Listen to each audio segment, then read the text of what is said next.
أعوذ بالله من الشيطان الرجيم. بسم الله الرحمن الرحيم. الحمد لله رب العالمين. والصلاة والسلام على أشرف الأنبياء والمرسلين وعلى آله وصحبه أجمعين. رب اشرح لي صدري ويسر لي أمري واحلل عقدة من لساني يفقه قولي أما بعد. Baik, hari ini kita buat kelas Tauhid, ya, ganti kepada kelas tilawah Al-Quran. Ya, jadi tilawah Al-Quran pada hari ini tak adalah, Ustaz ganti dengan Tauhid. Ya, Ustaz nak kejar sikit tajuk-tajuk yang tajuk-tajuk hari ni lah, takut tertinggal. Okey, pada kelas yang lepas kita telah pun selesai belajar tentang sifat-sifat mustahil bagi para rasul. Ya. Sifat-sifat wajib bagi para rasul ada 4: siddiq, amanah, tabligh dan fatanah. Kemudian itu dah habis belajar. Kemudian kita pun dah belajar sifat mustahil bagi para rasul pun ada 4, iaitu lawan kepada sifat wajib. Apa dia? Siddiq lawan dia kadzib, pendusta. Khianat lawan kepada amanah. Tabligh lawannya menyembunyikan. Fatanah, bijaksana lawannya baladah, iaitu bodoh. Jadi sifat wajib ada 4 bagi para rasul. Sifat mustahil bagi para rasul pun ada 4. Dah habis. Hari ini kita nak belajar tentang unit yang ketiga. Tengok skrin, iaitu sifat harus bagi para rasul. Macam Allah lah, sifat wajib bagi Allah, kemudian sifat mustahil bagi Allah, kemudian sifat harus bagi Allah. Rasul pun macam tu, ada sifat wajib, kemudian sifat mustahil, kemudian hari ini kita belajar sifat harus bagi para rasul. Baik, sebelum tu sila buka buku teks. Pastikan ada buku teks. Ya, jangan tengok skrin sahaja. Pastikan ada buku teks untuk kamu rujuk dan baca. Jadi tolong buka buku teks Tauhid, muka surat 36, ya. Please open page 36. Jadi pertama kita baca dulu. Okey, tengok ni. Unit 3, sifat harus bagi para rasul. Baik, sebelum kita mula, Ustaz nak timbulkan persoalan dulu. Apakah yang dimaksudkan dengan sifat harus ni? Ya, sifat harus ni apa? Sifat harus bagi para rasul ni apa maksud dia? Maksud dia adalah yang mana akal kita, pemikiran kita menghukumkan bahawasanya sifat itu adalah boleh ada pada rasul. Ya, sifat harus bagi para rasul. Sifat harus bagi para rasul maksudnya adalah apa?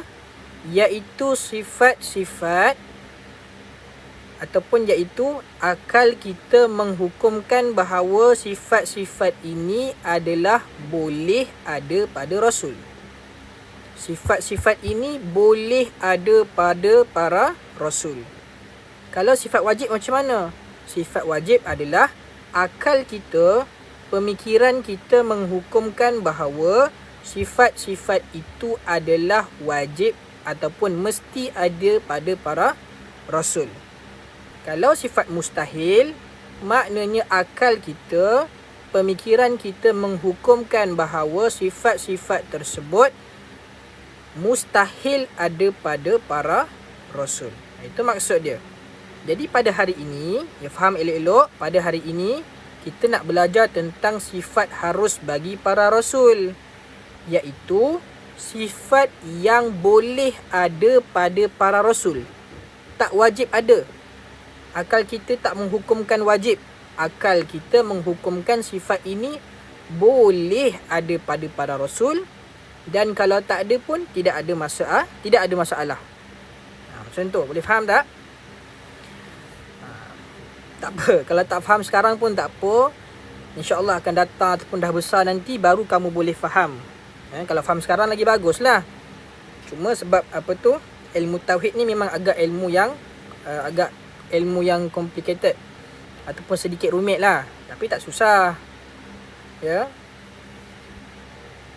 Jadi ustaz ulang balik, sifat harus bagi para rasul ni maksud dia adalah yang mana akal kita, iaitu bila kita berfikir bahawa sifat ini adalah sifat yang boleh ada pada para rasul. Kalau tak ada pada para rasul pun tak apa, sebab harus saja, bukan wajib, bukan mustahil, hanya harus. Harus tu boleh. Sifat ini boleh ada pada para rasul. Kalau tak ada pun tidak ada masalah. Baik, sekarang kita cuba baca dialog untuk kita lebih faham. Sekarang ada gambar, buka muka surat 36 ya. Sekarang ada gambar seorang ustaz, kemudian ada anak murid dia, anak murid lelaki. Baik, mereka berdua pun berdialog, berborak, bersembang, ataupun anak murid dia tanya kat ustaz dia. Anak murid dia tanya apa? Ustaz, apakah erti sifat harus bagi para rasul? Anak murid dia tanya, Ustaz, apa maksud sifat harus bagi para rasul? Ustaz ni pun jawab, sifat harus bagi para rasul ialah rasul-rasul bersifat seperti manusia biasa, tetapi tidak mengurangkan kedudukan mereka sebagai rasul. Okey, baik, cuba dengar elok-elok. Okey, kita ulang balik, baca lagi sekali. Sifat harus bagi para rasul ialah rasul-rasul, iaitu Nabi Muhammad, Nabi Adam, Nabi Idris, semua para nabi, para rasul, Nabi Syif, Nabi Khidir, Nabi Yaqub, semua sekali bersifat seperti manusia. Mereka semua berperilaku seperti manusia, seperti manusia biasa, tetapi tidak mengurangkan kedudukan mereka sebagai rasul. Baik, contoh macam mana? Ustaz bagi contoh. Sekarang cuba kita fikir sifat makan. Para rasul boleh makan ke tidak? Boleh. Kenapa? Kerana para rasul adalah manusia biasa. Para rasul adalah manusia. Para rasul adalah manusia. Jadi mereka boleh makan. Mereka boleh minum. Mereka boleh tidur. Mereka boleh main. Mereka boleh bercakap-cakap. Mereka boleh berborak. Mereka boleh berjalan. Kenapa? Kerana mereka bersifat seperti manusia biasa. Boleh faham? Faham tu dulu. Jadi tak boleh kita kata, Ustaz, Nabi Muhammad tak makan lah, Nabi kan Rasul. Salah. Nabi kan manusia biasa, jadi Nabi makanlah. Nabi Adam pun makan, Nabi Sulaiman pun makan. Ustaz, Nabi Muhammad tak tidur lah, dia kan Rasul. Salah. Rasul pun manusia juga, jadi dia pun tidur.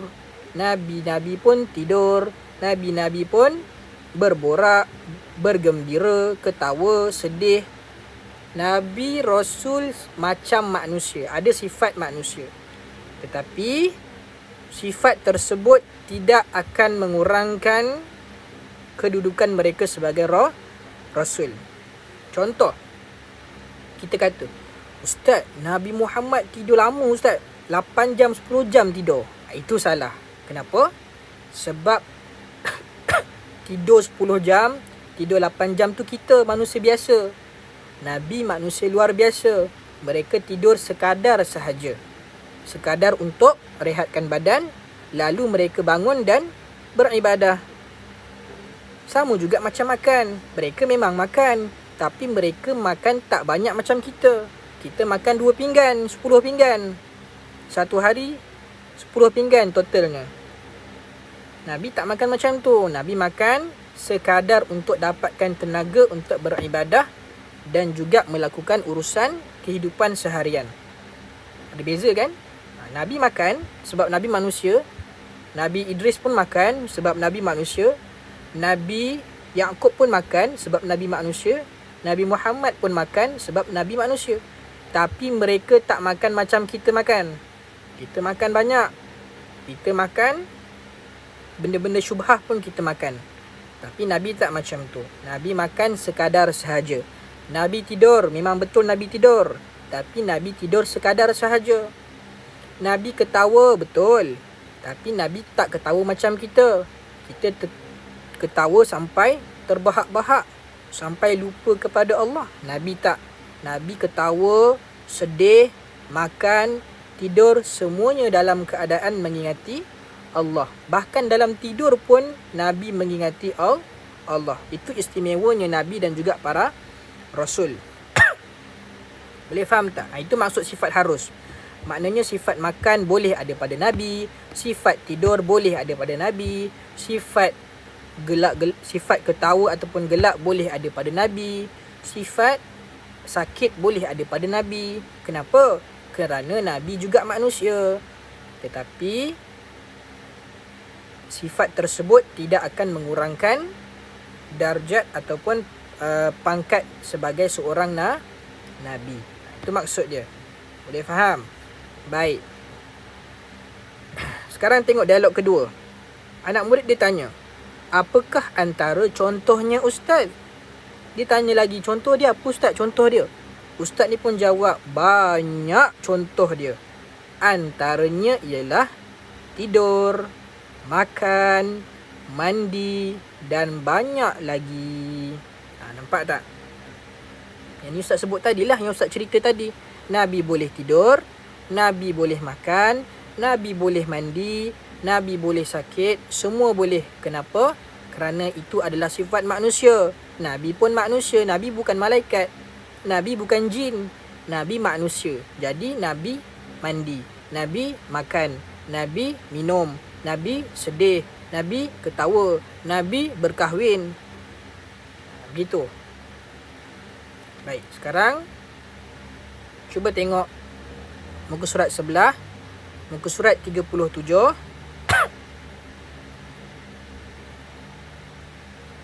Baik, sekarang cuba tengok sifat harus bagi para Rasul. Kita baca dulu, baca sama-sama dekat rumah. Nabi dan Rasul bersifat dengan sifat-sifat yang dipunyai oleh manusia biasa. Nabi dan Rasul ni Ustaz sebut tadi. Ustaz ulang-ulang balik supaya betul-betul lekat dalam otak. Nabi dan Rasul mempunyai sifat-sifat seperti manusia biasa. Macam tadilah, Nabi makan, kita pun makan. Nabi tidur, kita pun tidur. Sebab kita sama-sama manusia. Nabi manusia, kita pun manusia. Lainlah kalau malaikat. Malaikat tak tidur, malaikat tak makan, malaikat tak minum. Kerana dia adalah makhluk yang namanya malaikat. Jibril adalah malaikat, Mikail adalah malaikat. Mereka tak perlukan makan dan minum. Tapi kita manusia. Kita manusia yang mana kita perlukan makan, kita kena tidur. Jadi Nabi pun kena tidur, Nabi pun kena makan, Nabi pun kadang-kadang menangis, kadang-kadang sedih. Kenapa? Ustaz ulang balik, kenapa? Kerana mereka juga adalah manusia. Tapi ingat, bukan sifat-sifat yang menjatuhkan maruah mereka sebagai Rasul. Contoh, Nabi makan banyak, itu mustahil. Nabi tidur banyak, mustahil. Nabi makan, Nabi apa lagi? Nabi ketawa sampai tak ingat dunia, itu mustahil. Nabi menangis pada perkara yang tak sepatutnya, itu mustahil. Maknanya, pastikan kita kena yakin bahawa sifat-sifat tersebut tidak akan menjatuhkan maruah mereka sebagai Rasul. Lainlah kita memang kita gelak, kadang-kadang lupa ke Allah. Duduk gelak terbahak-bahak, kita makan banyak, kadang-kadang 2 pinggan, kita tidur lama, kadang-kadang pagi pun tidur lagi. Itulah beza kita dengan Rasul. Baik. Contoh sakit. Ini pun penting juga, sakit. Kita sakit, kita boleh sakit, Nabi pun boleh sakit. Tapi Nabi tidak akan mendapat penyakit yang menyebabkan darjat mereka jadi rendah. Contoh, kalau kita kata, Ustaz, saya ada baca dalam buku, dalam buku cerita kanak-kanak ditulis kat situ Nabi siapa? Nabi Yaakob ke Nabi Ayub ada penyakit sopak, penyakit kulit yang teruk sampai bernanah-nanah. Itu adalah salah cerita tersebut. Cerita tersebut telah salah difahami. Dia salah faham kat situ. Mereka tidak akan dapat penyakit yang menyebabkan orang geli dengan mereka. Mereka kan Rasul. Kalau orang geli dengan mereka, macam mana mereka nak berdakwah? Jadi mereka hanya boleh mendapat penyakit yang biasa-biasa saja. Bukan penyakit yang menyebabkan orang geli, penyakit yang menyebabkan maruah mereka runtuh. Yang macam tu itu kita. Kita boleh dapat penyakit macam tu. Penyakit kulit ke, kudis ke, bernanah-nanah itu boleh sebab kita manusia biasa. Tapi Nabi dan Rasul mereka boleh mendapat sakit juga. Tapi bukan penyakit yang menyebabkan mereka jadi orang geli dengan dia. Tu tak. Sebab tu Ustaz kata kita kena faham elok-elok. Mereka ada sifat manusia macam kita, tapi mereka ada keistimewaan. Mereka takkan buat macam kita buat. Mereka takkan makan macam kita makan. Mereka tak tidur macam kita tidur. Kita tidur banyak, makan banyak, mengumpat pula tu. Bercakap banyak. Mereka tak macam tu. Mereka bercakap bila perlu sahaja. Mereka tak berborak-borak kosong. Boleh faham? Okey, sekarang kita nak habiskan. Contohnya, tengok balik kotak warna hijau. Contohnya apa? Nampak kita ulang balik je benda yang sama tadi. Contohnya makan dan minum. Nabi makan, Nabi minum. Kita makan, kita minum. Tapi Nabi tak makan macam kita makan. Nabi makan sekadar sahaja. Kita makan 100 pinggan. Contoh. Yang kedua, beristeri dan berkeluarga. Nampak? Nabi pun ada isteri. Nabi Adam, Nabi Sulaiman, Nabi Nuh, Nabi Muhammad ada isteri, ada keluarga, ada anak-anak. Bukan macam malaikat. Malaikat tak perlu kepada isteri, malaikat tak perlu kepada anak-anak. Tapi Nabi dan Rasul perlu ada isteri, ada anak sebab mereka juga manusia. Tetapi mereka bukan macam kita. Kita berkahwin sebab nafsu, ada yang berkahwin sebab nafsu, ada yang berkeluarga sebab nafsu. Nabi tak macam tu. Nabi berkahwin kerana perintah Allah. Kerana nak menyebarkan agama Islam. Kerana nak mendidik wanita-wanita. Itu macam tu. Nampak tak? Sentiasa ada beza. Walaupun sama, dua-dua berkahwin, dua-dua makan, kita makan, Nabi makan, tapi sentiasa ada perbezaan. Ya. Yang ketiga, sakit, sihat dan tidur. Macam Ustaz cerita tadi, Nabi sakit, kita pun sakit. Nabi sihat, kita pun boleh sihat. Nabi boleh tidur, kita pun boleh tidur. Tapi tidur kita tak sama macam tidur Nabi. Kita tidur mimpi pelik-pelik. Kita tidur mimpi hantu lah, mimpi kena kejar beruang lah. Lagi apa? Kita tidur sampai lewat subuh. Nabi tak. Nabi tidur sekejap je. Kemudian Nabi bangun, Nabi tahajud. Contoh sakit pula. Kita sakit. Kadang-kadang sakit kulit. Sakit sampai sakit teruk. Sampai orang geli dengan kita pun ada. Nabi tak macam tu. Nabi sakit biasa saja. Yang keempat, yang terakhir, merasa gembira dan sedih. Nabi boleh happy. Nabi boleh sedih. Kita pun boleh happy. Kita pun boleh sedih. Sebab kita dengan Nabi dua-dua manusia. Tapi apa beza dia, Ustaz? Beza dia adalah Nabi gembira pada perkara yang tertentu sahaja.